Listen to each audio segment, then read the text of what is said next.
Answering does God exist and proving Misotheism is correct position over atheism, theism, and agnosticism. I am not going to dive deeper in this. I will just use simple logic. And don't worry, I will cover both sides, atheistic and theistic. So, first point, why is there something rather than nothing? I will only use this question to prove everything. Atheistic and theistic physicists put different views on that question.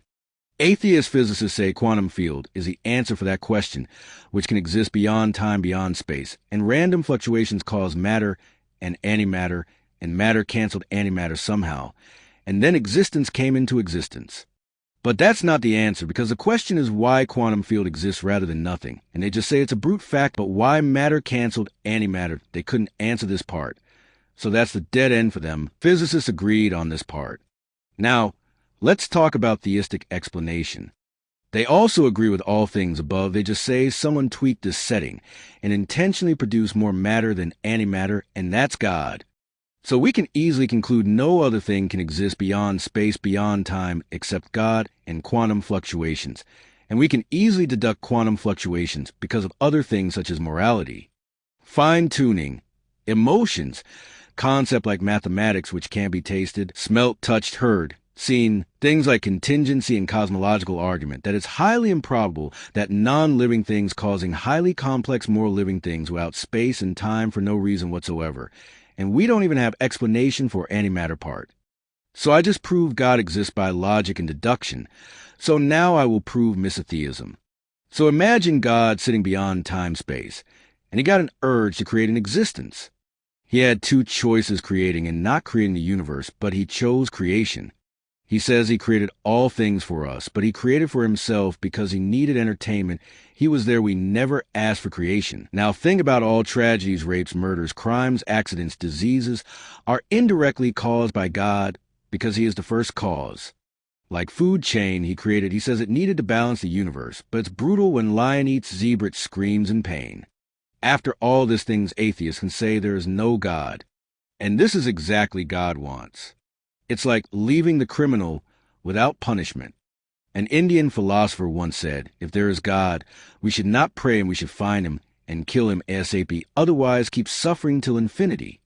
Because we also do not know how many times he created this world. Is this the first time he created the universe? Who knows? He cannot be trusted because he can pause time and do whatever he wants.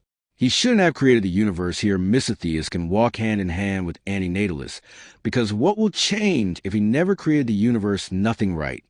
Eternity is eternity, no matter how many times you get to live and experience life, as we are just rotting flesh on disintegrating bones in the end, and playing with people's emotions should not be tolerated. So theists will say there are good things in life too, like mountains, rivers, nature's beauty, compassion, love, etc., but they ignore suffering and pain behind it. So now my hard-hitting part. If I ask God, what is the full form of MILF? What will happen? If he answered the question, then he is not all holy. He is not all good, because he can imagine in his mind what that means, which means his mind is dirty, just like us. So why call him God? If he couldn't, then he is not all knowing, because he doesn't even know simple full form, which nowadays even kids know. So how can he perform justice without knowing bad things and their definitions? So there are two cases.